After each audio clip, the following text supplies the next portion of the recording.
Chuck Wynn, investment professional, talking about multi-generational IRAs or stretch IRAs. Now let's define what an IRA is. An IRA is simply a strategy that's similar to your 401ks, your 403bs, your 457 plans, your SEP IRAs or simple IRAs. Traditional IRAs are the same thing. All of these types of assets grow tax deferred. You never have to pay tax on any of its growth until you pull the money out, in which it's 100% taxable at your tax rate. Okay? Now, a stretch IRA comes into play because of one section of the tax code, Publication 590 in the IRS code. The Publication 590 states that upon death of an account owner owning an IRA, the beneficiary who inherits the account has one of three choices that they must make. The first choice is a 100% cash out. You take all of the distribution that year and it's payable at 100% taxable rate of the beneficiary. The second option is a 5-year payout plan, meaning you don't have to take anything out of the IRA for the first 4 years. You could take it all out in the 5th year. The IRS publication just states that the IRA needs to be emptied no later than the 60th month.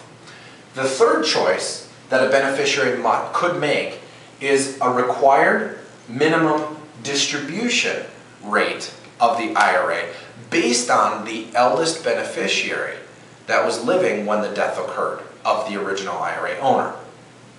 This is where the stretch IRA comes into play.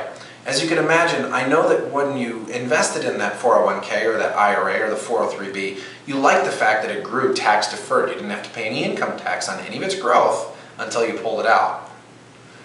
Well, it would behoove this beneficiary to allow that tax deferral to last even longer.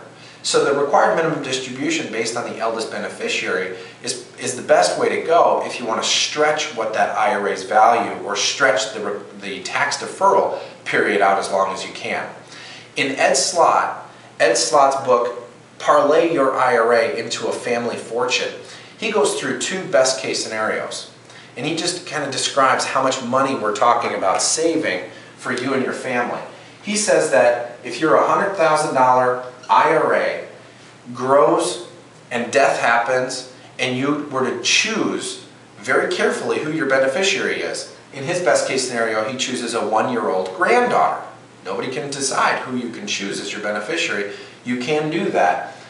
That would relate to 113 years of tax deferral. This $100,000 will become worth $17 million because of all those years of tax deferral. Now, as you can imagine, I've talked about this in other videos of mine. Imagine if this $100,000 didn't grow tax deferred. Imagine if it grew tax free. This would be a Roth IRA, okay, or a Roth alternative. If you have a Roth alternative or a $100,000 Roth IRA, this, left to a 1-year-old beneficiary, would grow tax-free over 123 years to be worth $281 million. Those are some pretty impressive numbers. Now, of course, those are best case scenarios growing at 8% and over a long, long period of time. But if you could prepare your beneficiaries or the destiny of your IRA or your 401k, and you didn't want to leave your beneficiaries with these choices, you can come up with a predetermined plan as to how your IRA pays out. This is what a multi-generational IRA is, and this will save you a lot of money in income taxes for not only your life, but for your next generation's lives as well. As an Ed Slott trained advisor, I have the experience and the knowledge to help you understand how to get closer to a best case scenario than your scenario right now. This is Chuck Wynn, investment professional, talking about multi-generational IRAs or stretch IRAs.